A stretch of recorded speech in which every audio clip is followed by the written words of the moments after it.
folks, how do you change the blade on a circular saw in 35 seconds? Grab a blade. You can get it from any local hardware store, Lowe's, Home Depot, Menards.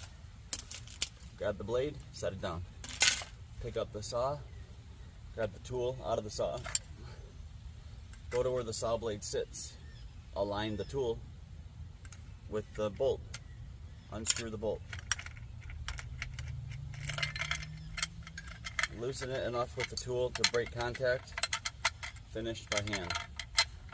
Take out the hardware, set it down. Take your blade, put it in the tool, take the hardware you took out, put it back in, hand tighten it,